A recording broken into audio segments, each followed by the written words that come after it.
In the Vault by H.P. Lovecraft.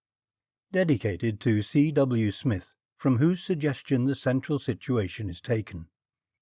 There is nothing more absurd, as I view it, than that conventional association of the homely and the wholesome, which seems to pervade the psychology of the multitude. Mention a bucolic Yankee setting, a bungling and thick-fibred village undertaker, and a careless mishap in a tomb, and no average reader can be brought to expect more than a hearty, albeit grotesque, phase of comedy.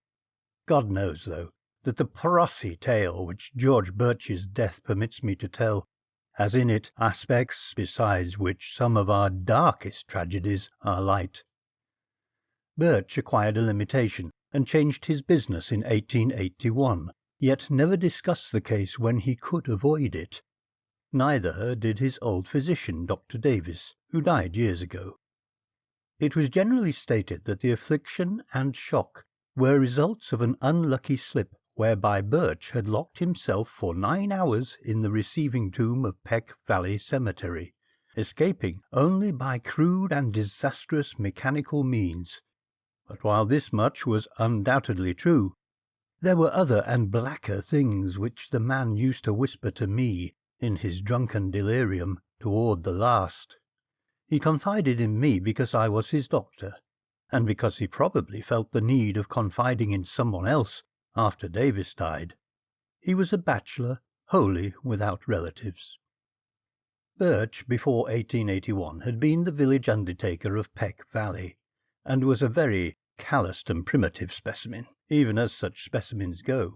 The practices I heard attributed to him would be unbelievable today, at least in a city, and even Peck Valley would have shuddered a bit had it known the easy ethics of its mortuary artist in such debatable matters as the ownership of costly laying-out apparel invisible beneath the casket's lid, and the degree of dignity to be maintained in posing and adapting the unseen members of lifeless tenants to containers not always calculated with the sublimest accuracy. Most distinctly, Birch was lax, insensitive, and professionally undesirable. Yet I still think he was not an evil man. He was merely crass of fibre and function, thoughtless, careless, and liquorish, as his easily avoidable accident proves, and without that modicum of imagination which holds the average citizen within certain limits fixed by taste. Just where to begin Birch's story I can hardly decide, since I am no practised teller of tales. I suppose one should start in the cold December of 1880, when the ground froze and the cemetery delvers found they could dig no more graves till spring. Fortunately, the village was small and the death rate low, so that it was possible to give all of Birch's inanimate charges a temporary haven in the single antiquated receiving tomb. The undertaker grew doubly lethargic in the bitter weather, and seemed to outdo even himself in carelessness. Never did he knock together flimsier and ungainlier caskets, or disregard more flagrantly the needs of the rusty lock on the tomb door, which he slammed open and shut with such nonchalant abandon. At last the spring thaw came, and graves were laboriously prepared for the 9 silent harvests of the grim reaper which waited in the tomb. Birch, though dreading the bother of removal and interment, began his task of transference one disagreeable April morning, but ceased before noon because of a heavy rain that seemed to irritate his horse, after having laid but one mortal tenement to its permanent rest. That was Darius Peck, the nonagenarian, whose grave was not far from the tomb. Birch decided that he would begin the next day with little old Matthew Fenner, whose grave was also nearby, but actually postponed the matter for 3 days, not getting to work till Good Friday, the 15th. Being without superstition, he did not heed the day at all, though ever afterward he refused to do anything of importance on that fateful 6th day of the week. Certainly the events of that evening greatly changed George Birch. On the afternoon of Friday, April 15th, then, Birch set out for the tomb with horse and waggon to transfer the body of Matthew Fenner. That he was not perfectly sober he subsequently admitted, though he had not then taken to the wholesale drinking by which he later tried to forget certain things. He was just dizzy and careless enough to annoy his sensitive horse, which, as he drew it viciously up at the tomb, neighed and pawed and tossed its head, much as on that former occasion when the rain had vexed it. The day was clear, but a high wind had sprung up, and Birch was glad to get to shelter as he unlocked the iron door and entered the side-hill vault. Another might not have relished the damp, odorous chamber with the 8 carelessly placed coffins, but Birch in those days was insensitive, and was concerned only in getting the right coffin for the right grave. He had not forgotten the criticism aroused when Hannah Bixby's relatives, wishing to transport her body to the cemetery in the city, whither they had moved, found the casket of Judge Capwell beneath her headstone. The light was dim, but Birch's sight was good, and he did not get Asaph Sawyer's coffin by mistake, although it was very similar. He had indeed made that coffin for Matthew Fenner, but had cast it aside at last as too awkward and flimsy, in a fit of curious sentimentality, aroused by recalling how kindly and generous the little old man had been to him during his bankruptcy 5 years before. He gave old Matt the very best his skill could produce, but was thrifty enough to save the rejected specimen and to use it when Asaph Sawyer died of a malignant fever. Sawyer was not a lovable man, and many stories were told of his almost inhuman vindictiveness and tenacious memory for wrongs real or fancied. To him Birch had felt no compunction in assigning the carelessly made coffin, which he now pushed out of the way in his quest for the Fenner casket. It was just as he had recognized old Matt's coffin that the door slammed to in the wind, leaving him in a dusk even deeper than before. The narrow transom admitted only the feeblest of rays, and the overhead ventilation funnel virtually none at all, so that he was reduced to a profane fumbling as he made his halting way among the long boxes toward the latch. In this funeral twilight he rattled the rusty handles, pushed at the iron panels, and wondered why the massive portal had grown so suddenly recalcitrant. In this twilight, too, he began to realize the truth and to shout loudly, as if his horse outside could do more than neigh an unsympathetic reply. For the long-neglected latch was obviously broken, leaving the careless undertaker trapped in the vault, a victim of his own oversight. The thing must have happened at about 3:30 in the afternoon.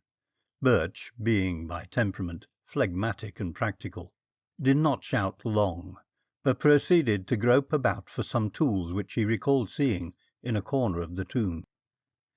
It is doubtful whether he was touched at all by the horror and exquisite weirdness of his position, but the bald fact of imprisonment, so far from the daily paths of men, was enough to exasperate him thoroughly.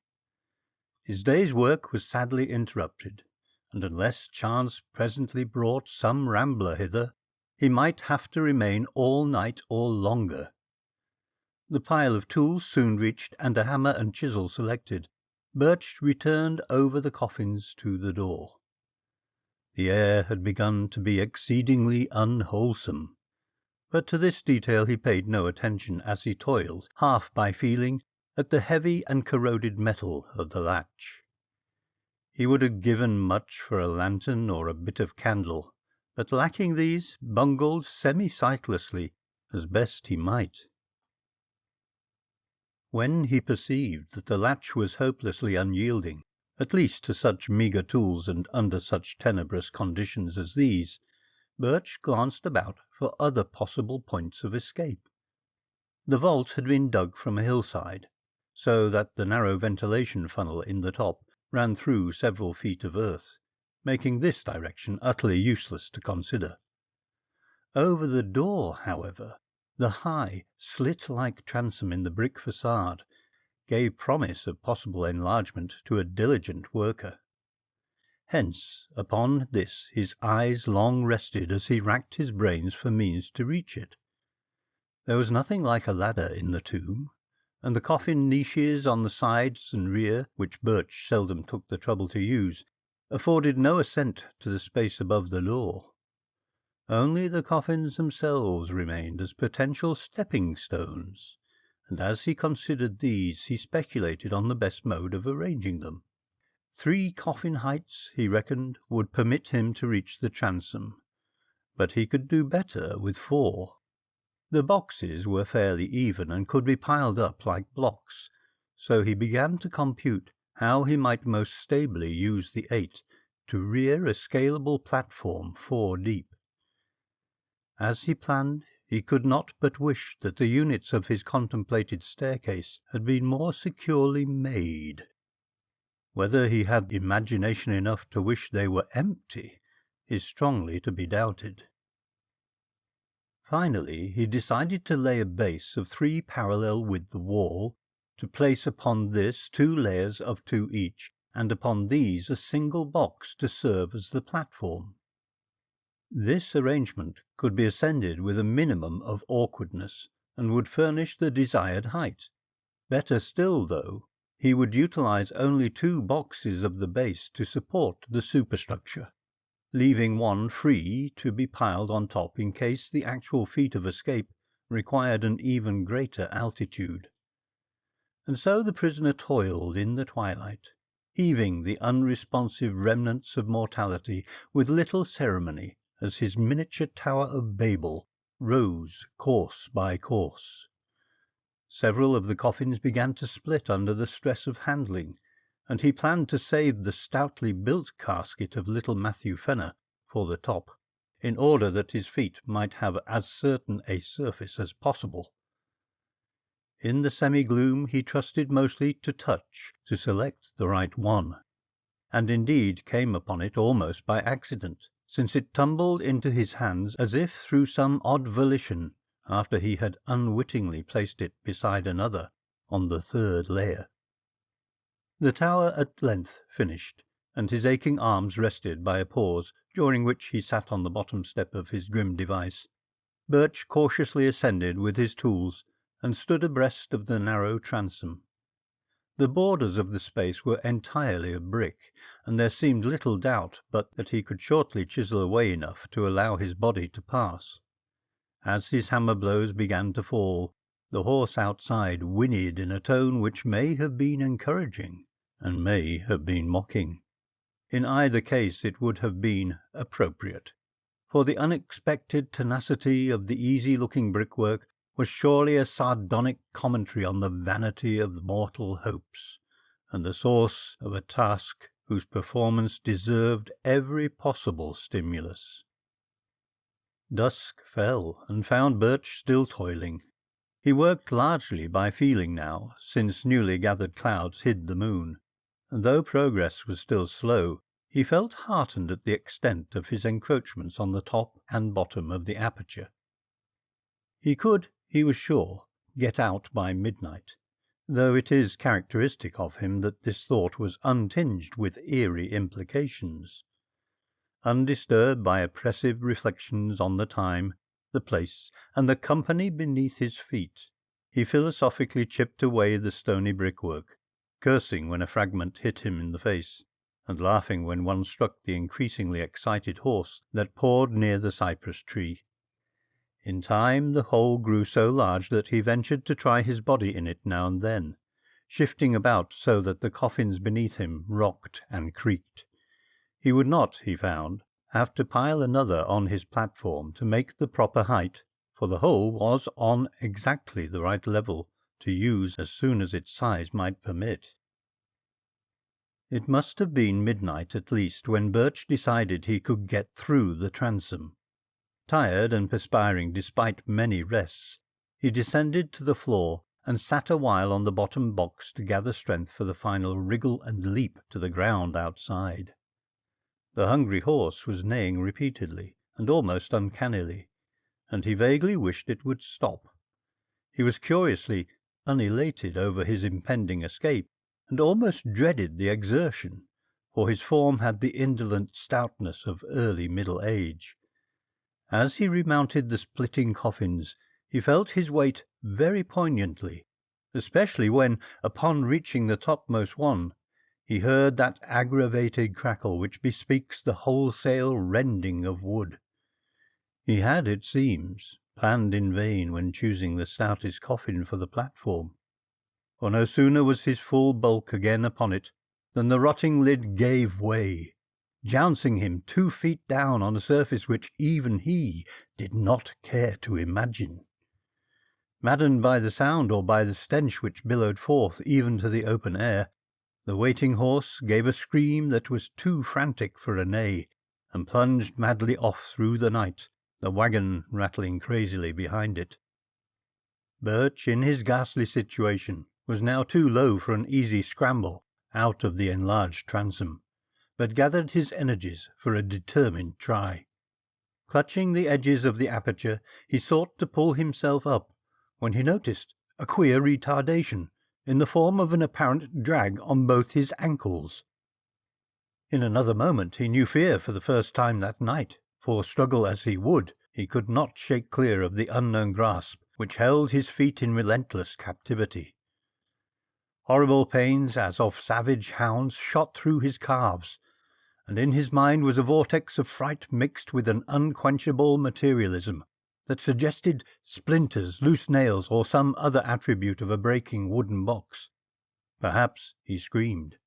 At any rate, he kicked and squirmed frantically and automatically, whilst his consciousness was almost eclipsed in a half-swoon. Instinct guided him in his wriggle through the transom, and in the crawl which followed his jarring thud on the damp ground. He could not walk, it appeared, and the emerging moon must have witnessed a horrible sight as he dragged his bleeding ankles toward the cemetery lodge, his fingers clawing the black mould in brainless haste, and his body responding with that maddening slowness from which one suffers when chased by the phantoms of nightmare. There was evidently, however, no pursuer, for he was alone and alive when Armington, the lodge-keeper, answered his feeble clawing at the door. Armington helped Birch to the outside of a spare bed and sent his little son Edwin for Dr. Davis. The afflicted man was fully conscious, but would say nothing of any consequence, merely muttering such things as, "Oh, my ankles! Let go!" or "Shut it in the tomb!" Then the doctor came with his medicine case and asked crisp questions, and removed the patient's outer clothing, shoes, and socks. The wounds, for both ankles were frightfully lacerated about the Achilles tendons, seemed to puzzle the old physician greatly, and finally almost frightened him. His questioning grew more than medically tense, and his hands shook as he dressed the mangled members, binding them as if he wished to get the wounds out of sight as quickly as possible. For an impersonal doctor, Davis's ominous and awestruck cross-examination became very strange indeed as he sought to drain from the weakened undertaker every least detail of his horrible experience.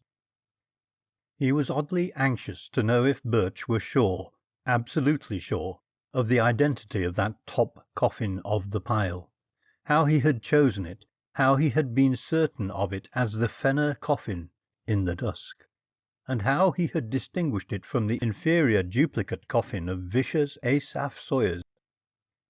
Would the firm Fenner casket have caved in so readily? Davis, an old-time village practitioner, had of course seen both at respective funerals, as indeed he had attended both Fenner and Sawyer in their last illnesses. He had even wondered at Sawyer's funeral how the vindictive farmer had managed to lie straight in a box so closely akin to that of the diminutive Fenner.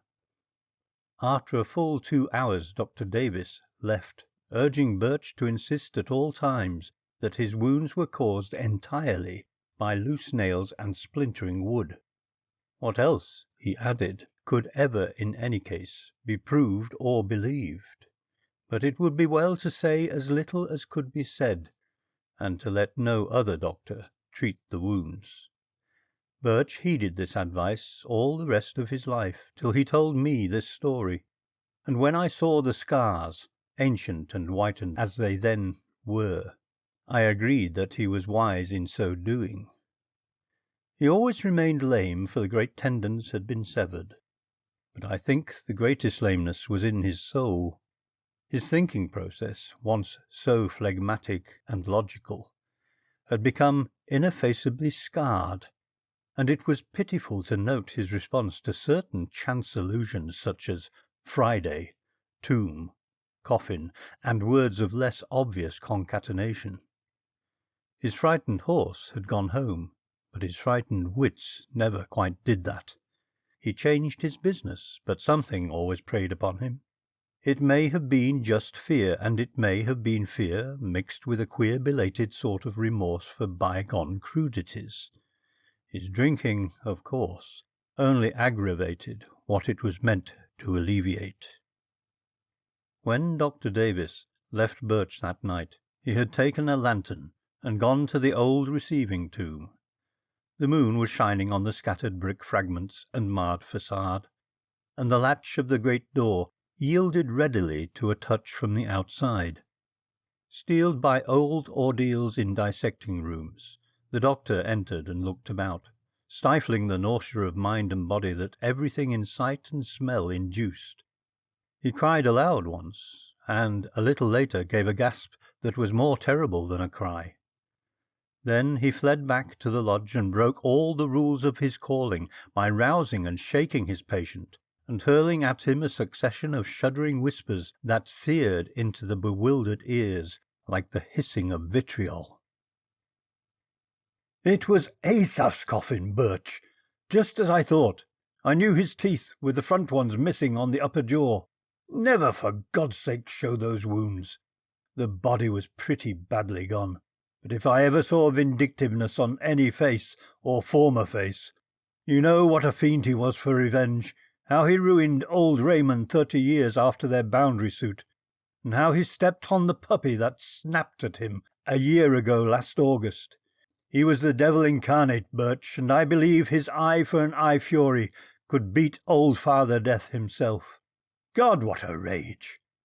I'd hate to have it aimed at me. Why did you do it, Birch? He was a scoundrel, and I don't blame you for giving him a cast-aside coffin.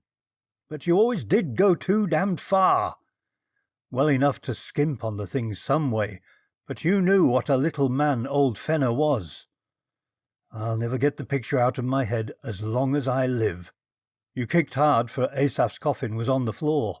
His head was broken in, and everything was tumbled about. I've seen sights before, but there was one thing too much here. An eye for an eye? Great heavens, Birch, but you got what you deserved. The skull turned my stomach, but the other was worse. Those ankles cut neatly off to fit Matt Fenner's cast-aside coffin. The end of In the Vault by H.P. Lovecraft. Recording by Andy Sames.